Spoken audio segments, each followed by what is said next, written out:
Good evening everyone and welcome to another episode of Nerd Pain Red. Series where I try to justify the money spent on not one but two decreasing criminology by offering you analysis of your favorite shows from pop culture. In today's episode I want to talk about what was considered the Battle of the Ball of 2022, an anime that everybody was so hyped and eager to binge watch, including myself, thanks to its incredibly intense narrative and high stakes confrontation. An opera that, thanks to its incredibly unique perspective, took the community by storm, eclipsing any other sports anime. Today we're talking, of course, about Blue Lock. Let me give you guys a little bit of a premise. As an Italian man, I've been force-fed football my entire life. My father is a huge fan of AC Milan since he was 6 years old, and he really tried his best in trying to make me enjoy the sport he actually loves.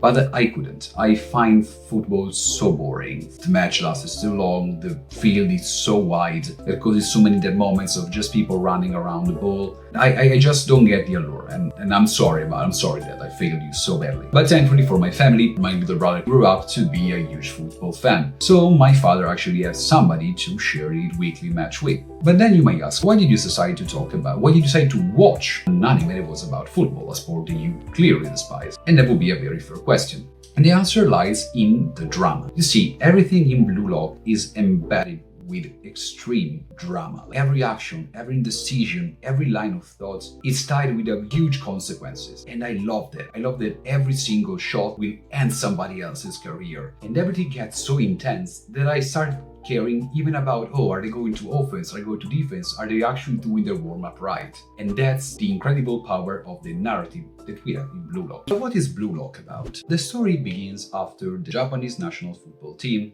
end up 16th at the 2018 FIFA World Cup. And to try to cut out the losses, the football union decided to try to shake things up by hiring the unorthodox coach Jinpachi Ego. Jinpachi Ego has a very unique and special master plan in its mind, aiming to elevate the average level of soccer in Japan and to prepare a new generation for the new national team. The plan is to select 300 talent from high school and to lock those people into a facility, the Blue Lock, in which they will be forced into training and competing one against each other with a heavy toll. Every person that will be eliminated from the selection in Blue Lock lose forever the chance to represent the national football team. The purpose of Jinpachi is to tap into the rooted egoism and aggressivity of the player in order to forge the best striker, because according to Jinpachi's perspective, football is not a sport about defense, offense, goalkeeper. It's just a sport about who scores the most. The show then follows our protagonist, Isagi Yoichi, which, fun fact, is based out of Filippo Inzaghi, an Italian football player that I know my father loves. So Dad, if you ever come across this thing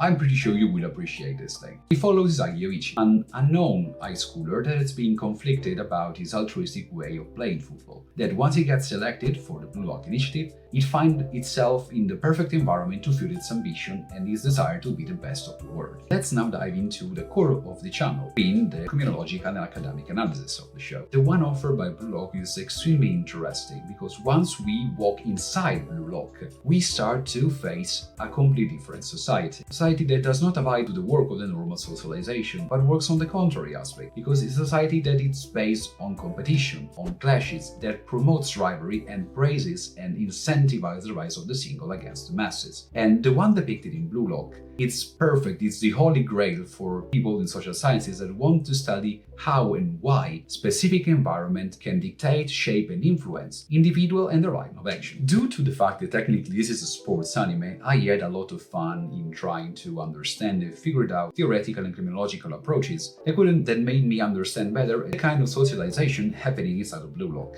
The two approaches I decided to utilize were both based around the concept of prison and incarceration. The first being the Stanford prison experiment and the second being the panopticon is the Stanford prison experiment. The sociological experiment where a group of people was divided between two categories, prison guards and inmates, and they were asked to recreate dynamic usually standing within these two categories within a prison. After the role were assigned, a simple directive was given. The people playing as prison guard only had to ensure the tranquility and status quo of the prison. They just had to prevent the inmates to escape. But soon after the experiment started, it was observed and registered that prison guards immediately became increasingly brutal, aggressive, and abusive toward the one playing the inmates. And even if this Stanford experiment has been criticized over the year because of issues about the sampling, bias from the research, etc., etc., it pointed out a very interesting aspect, which is that people will always try to exploit any form of power and authority in order to abuse the individual that do not wield the same amount of power and authority. But you may ask, how does this concept apply to Blue Lock? They are just playing football. Well, that would be an excellent question, and allow me to explain. In Blue Lock,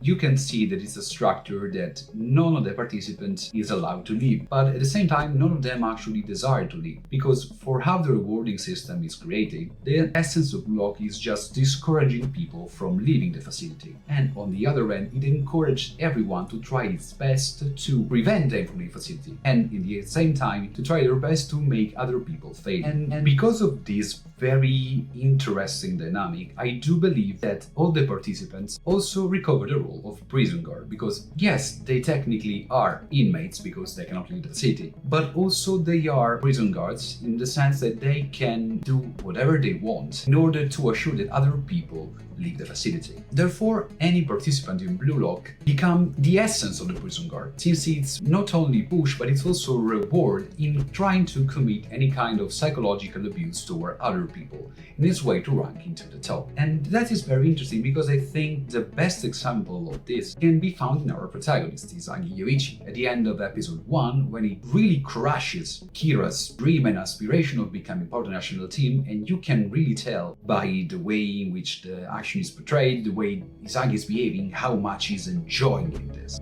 Technically speaking, Izagi had a choice. He couldn't simply let Bachira doing it, or he couldn't hit the monk guy, but something in him snapped. He didn't want to simply survive Blue Lock, he wanted to dominate Blue Lock. And he decided to do it by crushing somebody else. And in that moment, by taking that decision, Izagi switched its role from simple inmates in the experiment to prison guard. The second he got a chance, he crushed the most promising talented career hopes and expectation, just to get an additional chance to become the best. So while the first theoretical approach with the Stanford experiment was based around the idea of incarceration and roles inside a prison, I really thought about the fact that in order to understand better Blue Lock, we should focus also on the concept of prison itself. And that's why I decided to apply to the case study of Blue Lock the theoretical approach offered to us by Jeremy Bentham and its Panopticon. The Panopticon is a prison that was theorized by Jeremy Bentham in the 18th century, and it was a result of one of the first waves of criminology, in which the general idea, in order to increase the control on crime, was to promise a higher level of punishment in order to outweigh any kind of profit that could have been made throughout the law-breaking activity. Bentham, in this climate, theorized a very unique kind of prison. A circular prison, structured so that guards standing in the middle would have be able to witness whatever was happening inside every single cell, but without the possibility of being observed by other inmates. What does that mean? That if you are a prison guard standing in the center of the Panopticon, you're able to witness whatever is happening inside your prison. But if you're an inmate, you will not be able to see anything, not even if somebody is actually looking at you and controlling. And that would be the core of Bentham theory, because he theorized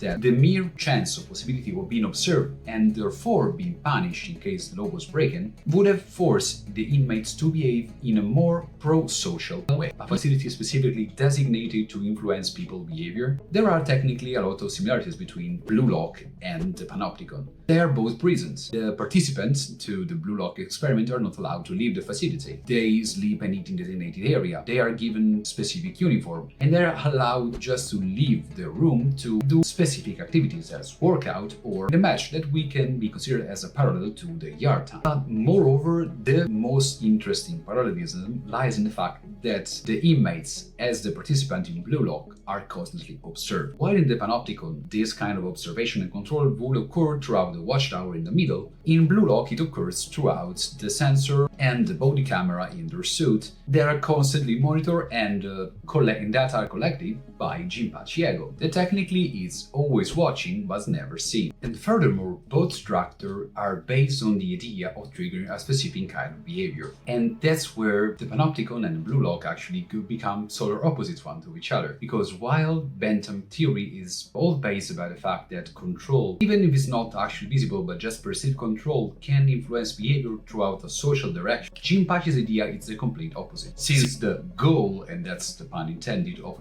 Jinpachi is to actually force an extreme antisocial behavior. Relegated far away from everyday society, the participants to the Blue Lock experiment are forced in an extremely tense environment that not only allows but actually encourages and enforces antisocial behavior, giving prizes if the participant actually underdo to a behavioral pattern that they would never even consider in the everyday society. And now you have it, guys. You know a little bit more about chronology than 10 minutes ago. And the next time you want to impress your friends during a conversation, you can go, have you ever thought about the concept of surveillance and control can influence individuals and their behavior? But what do you think? Do you think that block actually represent a prison facility or other theories could have been applied? Would you like to know more about specific characters? Please let me know what you think in the comments down below. And if you really want to support me actually being paying the rent throughout this channel, please don't forget to like, subscribe, follow, whatever you want. Until then, have a nice evening.